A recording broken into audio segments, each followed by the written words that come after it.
जब हम लोग कल डील कर रहे थे हेल्थ एंड डिजीजेस, तो हम लोग कम्युनिकेबल डिजीज और नॉन कम्युनिकेबल डिजीज तक इस चैप्टर को एंड किए थे।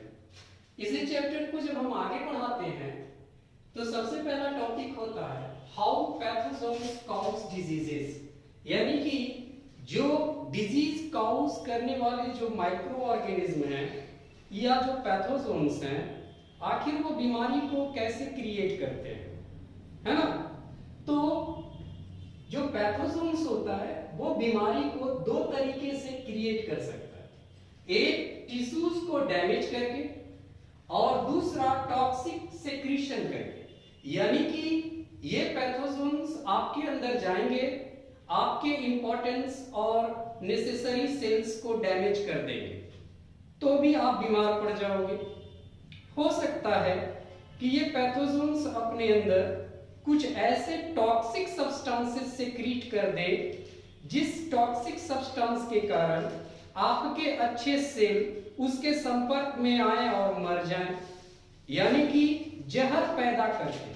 पैथोजोन्स अपने शरीर में जहर पैदा करेंगे और वो जहर आपके अच्छे सेलों को क्या करेगा, मार देगा। तो पैथोजोन्स दो तरीके से डिजीजेस को कॉज कर सकते हैं। ओके, अगर हम टिश्यूज डैमेज को देखें कि कैसे पैथोजोन हमारे टिश्यूज को डैमेज करते हैं, तो जनरली बैक्टीरिया इसके लिए रिस्पॉन्सिबल होता है। जैसे कि ट्यूबरक्लोसिस के केस में ही आप देख लो, जिसे आप और हम कर्क रोग या टीबी कहते हैं। एक्चुअल में होता क्या है कि टीबी की जो बैक्टीरिया है वो आपके अच्छे लंग के सेल को डैमेज कर देती है, और डैमेज होने के कारण आपका लंग जो है वो प्रॉपर वे में काम नहीं कर पाएगा। लंग का काम क्या है भाई, ऑक्सीजन को एब्जॉर्ब करना, है ना। और अगर आपका लंग का जो मेम्ब्रेन है अगर वो डैमेज हो जाए तो प्रॉपर अमाउंट में वो ऑक्सीजन को ट्रैप नहीं कर पाएगा, एब्जॉर्ब नहीं कर पाएगा, और आपको लंग से संबंधित बीमारी लग जाती है। और लंग से संबंधित बीमारी में सबसे इंपॉर्टेंट बीमारी है ट्यूबरक्लोसिस का। ट्यूबरक्लोसिस किसके द्वारा हुआ, बैक्टीरिया के द्वारा हुआ। बैक्टीरिया ने आपको ट्यूबरक्लोसिस कैसे किया, तो ये किसी तरीके से आपके लंग के मेम्ब्रेन पर चला जाता है, वहां पर जाकर वो लंग के मेम्ब्रेन के अच्छे सेलों को डैमेज करना शुरू कर देता है। वाकई में एक्चुअल में होता क्या है कि टीबी की जो बैक्टीरिया है वो एक तरीके की लेसिन्स पैदा करती है, लस्सा पैदा करती है, चिपचिपा पदार्थ पैदा करती है, और वो चिपचिपा पदार्थ आपके लंग के अच्छे सेलों को डैमेज करना शुरू कर देता है, यानी कि उसको डिसॉल्व करना शुरू कर देता है, और फाइनली आपका जो लंग है वो छेदेदार हो जाएगा, पोरस हो जाएगा, और उसी को तो हम लोग कहते हैं भाई टीबी में लंग जो है डैमेज हो गई। ओके, और कुछ बैक्टीरिया हैं जो टिश्यू को डैमेज करके आपको बीमारी देते हैं, जो आप देखते हो मेनिंगिटिस में। वहां पर आप देखते हो कि आपका जो ब्रेन की जो सेल है वो बैक्टीरिया ने क्या किया, डैमेज कर दिया, और धीरे धीरे करके आपके ब्रेन के जो अच्छे सेल हैं वो डैमेज होते चले जाते हैं और आपको मानसिक बीमारियां होना शुरू हो जाता है। बहुत सारे वायरस भी हैं जो टिश्यू डैमेज करके आपको बीमारी दे सकते हैं, जैसे कि पोलियो वायरस।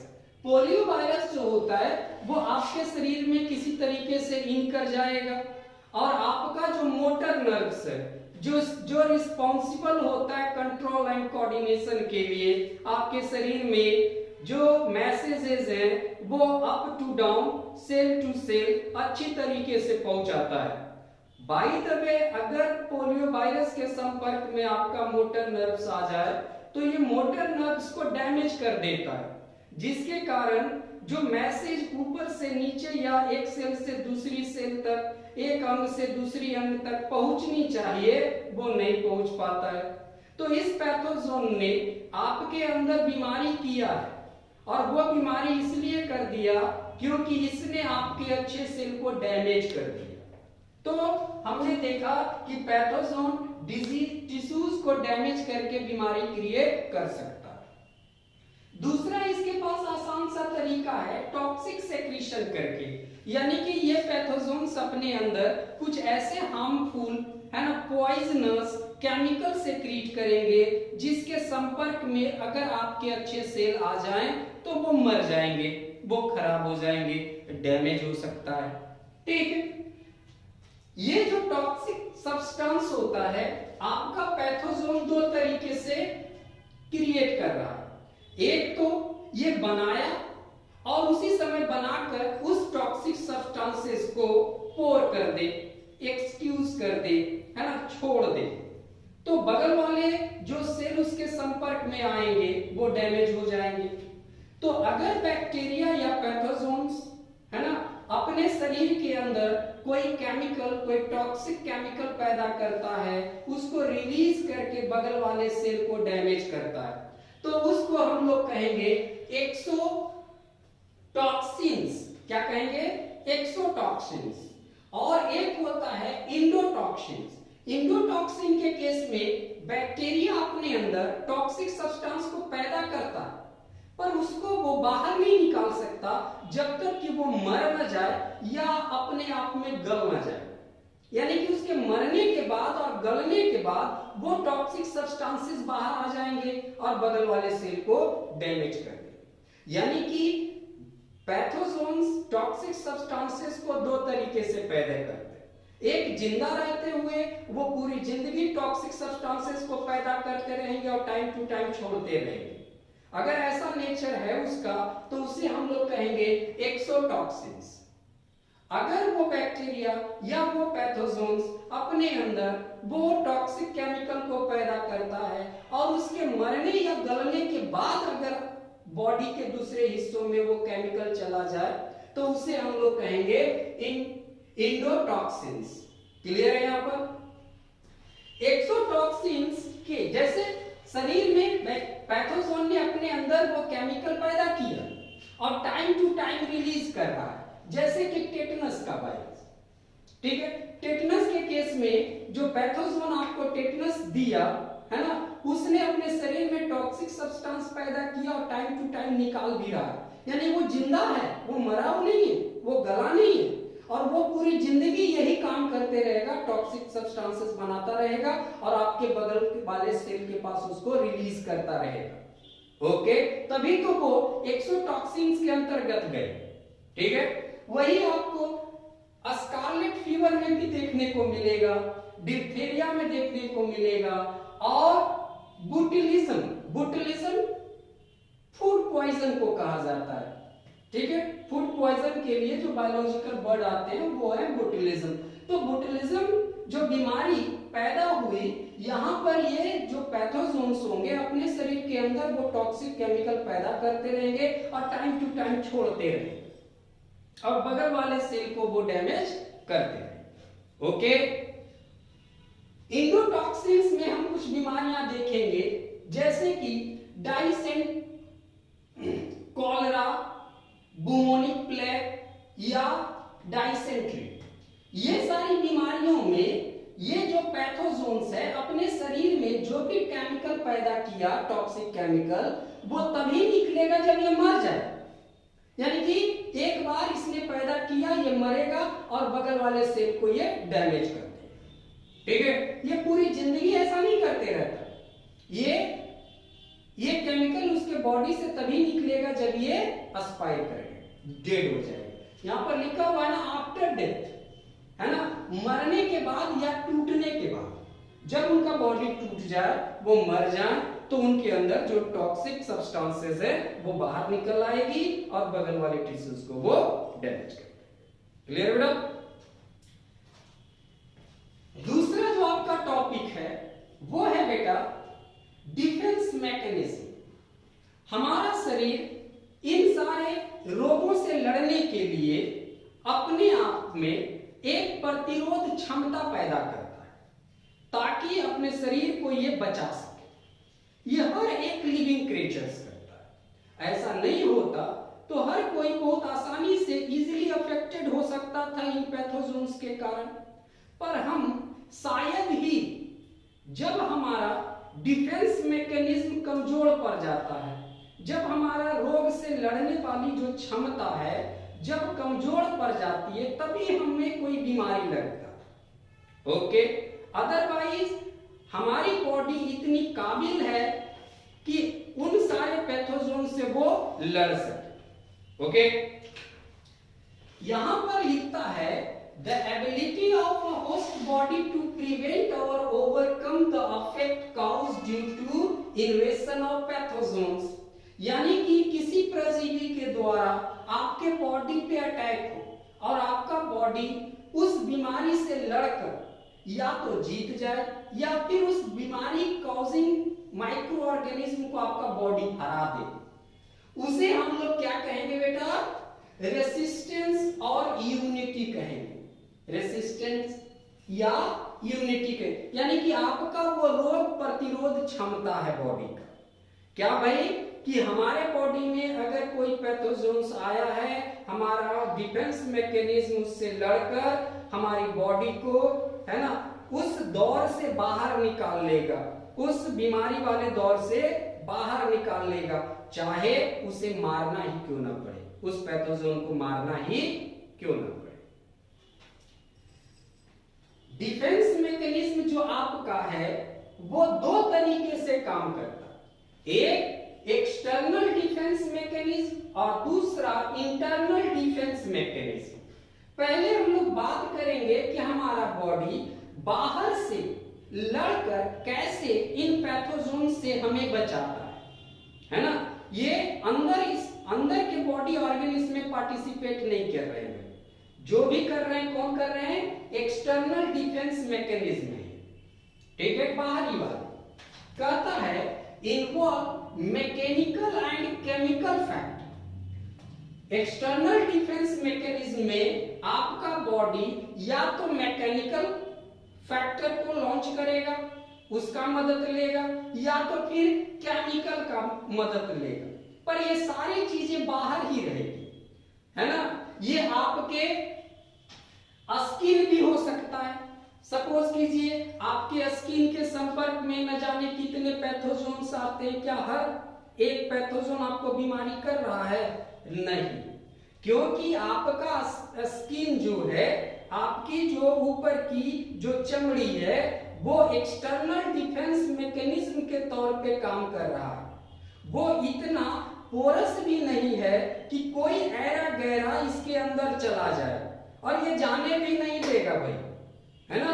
हमारे बॉडी के ऊपर आप देखते हो कि वाइल ग्लैंड होते हैं, ये वाइल ग्लैंड जो होते हैं वो पैथोजोन्स को मार देते हैं, और बहुत सारे पैथोजोन आपके स्किन के संपर्क में आते ही मर जाते हैं और आपका बॉडी बीमार होने से बच जाता है। आपका जो स्वीट ग्लैंड है, जिसे पसीने की ग्रंथि कहते हो, उस पसीने में एक तत्व पाया जाता है जिसे हम लोग क्या कहते हैं बेटा? लाइसोजाइम। ये लाइसोजाइम जो होते हैं आसानी से उस पैथोजोन के ऊपर वाले परत को गला देते हैं, यानी कि पैथोजोन का सेल ही तोड़ देता है। अब वो सेल ही टूट जाए, पैथोजोन ही मर जाए, तो आपको बीमारी कैसे होगी भाई? आपके शरीर ने आपको बचा दिया। एक्सटर्नल मैकेनिज्म जिसे आप देख रहे हो वो दो तरीके से काम करता है, एक तो एक्सटर्नल डिफेंस के तौर पे और दूसरा इंटरनल डिफेंस के तौर पे। ओके, यानी कि आप जिस इंटरनल डिफेंस मैकेनिज्म दो तरीके से आपको बचाए। ये तो एक्सटर्नल अभी मैंने आपको बताया। इंटरनल डिफेंस मैकेनिज्म जो है आपको दो तरीके से बचाएगा। मान लिया जाए कोई पैथोजोन एक्सटर्नल डिफेंस मैकेनिज्म को चकमा देके अंदर घुस जाए, तब तो भाई जो दूसरी डिफेंस ऑफ लाइन है उसको आना पड़ेगा, है ना। बॉर्डर पे बीएसएफ के आंख में धूल झोंक के उग्रवादी घुस गया, तो अंदर वाले जो आर्मी होंगे उसके बाद वाले, उनको तो उससे सलटना पड़ेगा। तो एक्सटर्नल वाले को अगर इन लोग मात दे देता है, आंख में धूल झोंक देता है और किसी तरीके से अंदर घुस गया, तो इंटरनल डिफेंस मैकेनिज्म जो है वो अब उसको मारेगा। यहां पर एक इंटरनल डिफेंस मैकेनिज्म दो तरीके से काम करेगा, एक नॉन स्पेसिफिक डिफेंस मैकेनिज्म और एक स्पेसिफिक डिफेंस मैकेनिज्म के तौर। पहले हम लोग बात कर लेते हैं नॉन स्पेसिफिक डिफेंस मैकेनिज्म। हम क्या देखते हैं कि अगर एक्सटर्नल डिफेंस मैकेनिज्म को पार करके अगर कोई आ जाता है तो वो इंटरनल डिफेंस मैकेनिज्म उससे मुकाबला करेगा। इंटरनल डिफेंस मैकेनिज्म का जो नॉन स्पेसिफिक डिफेंस मैकेनिज्म है उसमें सबसे पहला रोल होगा एक्सटर्नल डिफेंस का, है ना। अंदर से अभी घुसा है, एक परत को क्रॉस कर दिया तो दूसरे परत में आया, ये एक्सटर्नली इसको चकमा दिया। अब दूसरा मैकेनिज्म हमारे पास है ना भाई, तो दूसरे मैकेनिज्म के बाहर वाला, दूसरे मैकेनिज्म के बाहर वाला तो है, तो ये इंटरनल ना, ये तो हमारा इंटरनल, इंटरनल का एक्सटर्नल, इंटरनल का एक्सटर्नल डिफेंस है। उसमें है फिजिकल बैरियर, जैसे कि स्किन, म्यूकस मेम्ब्रेन। यहां पर आपकी जो चमड़ी है वो अंदर से कई परतों वाली है, तो पहली परत को अगर चकमा दे दिया तो अंदर वाली जो परत है वो एक्टिव हो जाएगा, बोले आ जा, है ना, तेरे को तो मैं सलट ही लूंगा। तो वहां पर पहला सामना उसको फिजिकल बैरियर से होगा, जहां पे स्किन आपको बचाने की भरपूर कोशिश करेगी, म्यूकस मेम्ब्रेन बचाने का भरपूर कोशिश करता है। सपोज कीजिए कोई पैथोजोन है ना आपके स्किन के थ्रू तो नहीं, मुंह के थ्रू, नाक के थ्रू घुसना चाह रहा है, तो नाक में, मुंह में हमारा म्यूकस है ना, नाक में हमारी म्यूकस होती है, वो वहां पर उसको छान लेगा, बोलेगा इधर से कहां रे, यहाँ के बाद तेरा एंट्री है ना, अब अलाउ नहीं है, यहीं पे रुक जा, तो आपको उसने बचा लिया वहां पर।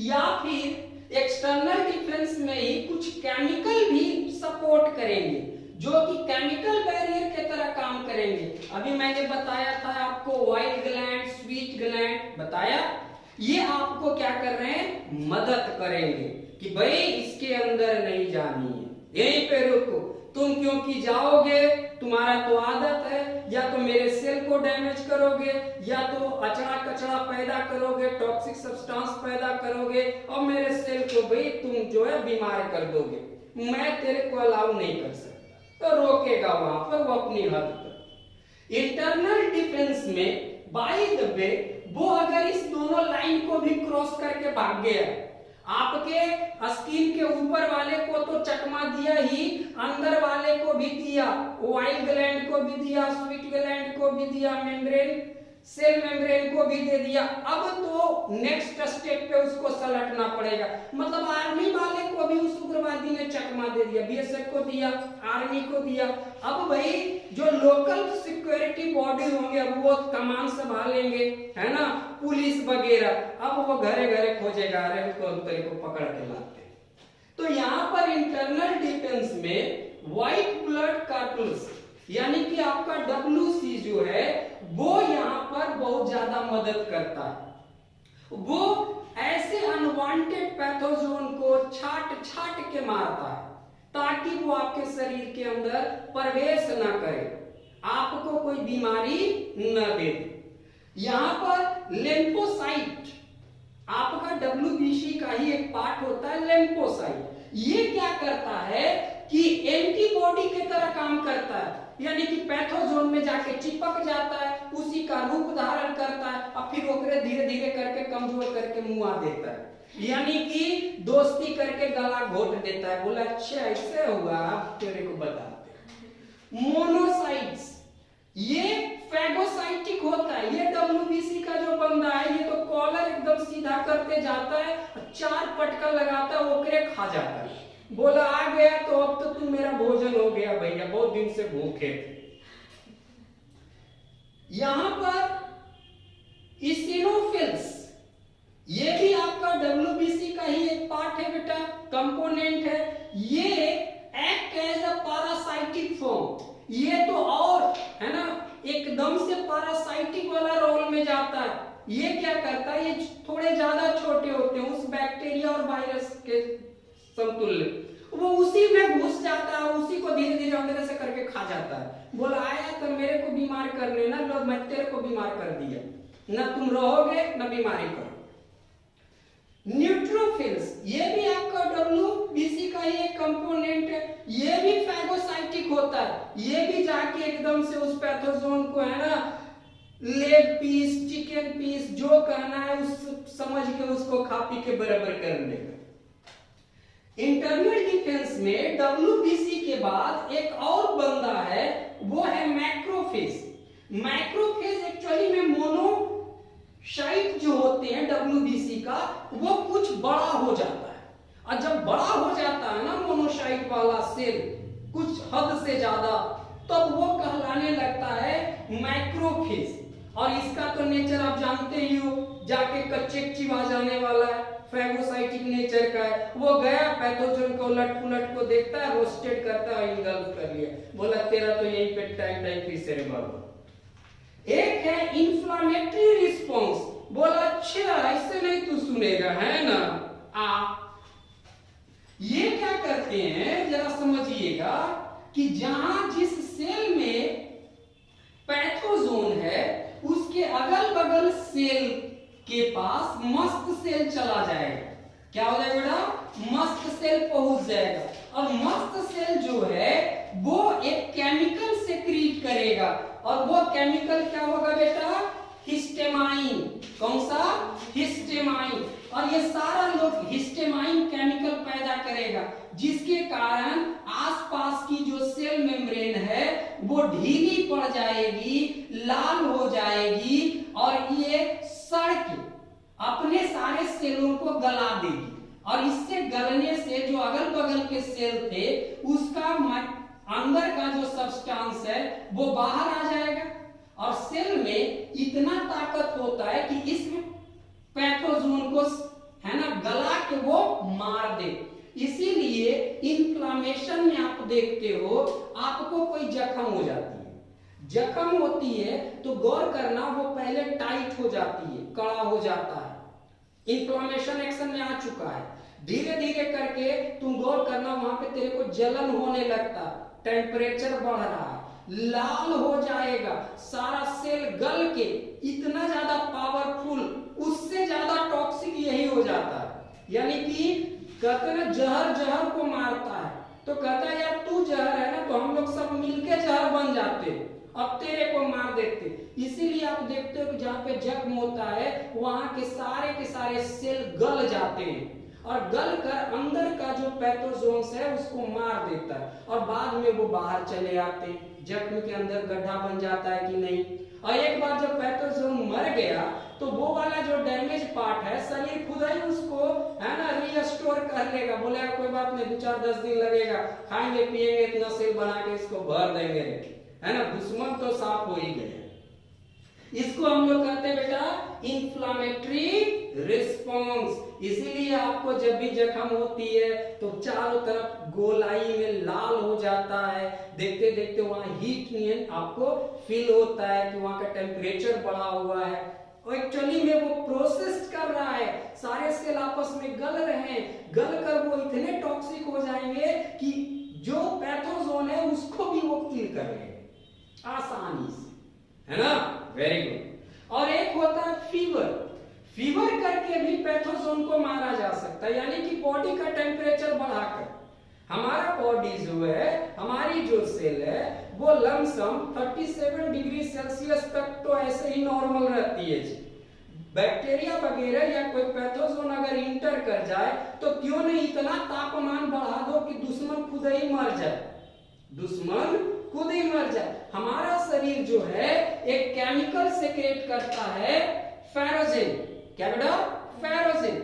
और जैसे ही इसको किसी को मारना होगा बॉडी खुद ही अपना टेम्परेचर बढ़ा देगा, फेरोजिन का सेक्रीशन करेगा, टेम्परेचर बढ़ जाएगा। हमारा सेल का तो कुछ होना जाना है नहीं, उतना आराम से गर्मी टॉलरेट करता है, पर उसका क्या होगा जो अंदर घुसा था वो तो बेचारा ऐसे ही भुना के मर जाएगा। तो फीवर करके आपका बॉडी आपको बचाती है। इसीलिए नॉर्मली अगर आपको फीवर होता है तो डॉक्टर कहता है आराम कर लीजिए, ठीक हो जाइएगा, दवा ववा नहीं चलाता हो जब तक कि आउट ऑफ कंट्रोल ना हो जाए। ऐसा ना हो कि बर्दाश्त से बाहर हो जाए, इतना फिर पैदा हो जाए कि आप ही के सेल को वो डैमेज कर दे, ब्रेन हैमरेज ना कर दे, ये ना हो इसलिए दवा चला देगा। अदरवाइज नॉर्मल फीवर आपके बॉडी ने खुद उसको क्रिएट किया है ताकि वो पैथोजन को मार सके। एक्सटर्नल डिफेंस मैकेनिज्म में कहीं कोई दिक्कत है तो मेरे को बताओ। नहीं ना बेटा। ओ उसी का एक पार्ट मैंने कहा था स्पेसिफिक डिफेंस मैकेनिज्म। मान लिया जाए कि इन सारे डिफेंसों से बचते बुझते वो निकल गई, तब क्या करूं रे बाबा? बीएसएफ को आंख में धूल झोंका, आर्मी को झोंका, पुलिस वाले को झोंक दिया, अब तो घर का कोतवाल ही साथ देगा जो घर घर का खबर रखता है, किस घर में किस फ्लैट में वो मुजरिम छुपा हुआ है, चलो वहां से ढूंढ के लाएंगे। यहाँ कोई दिक्कत है? नहीं ना? ओके।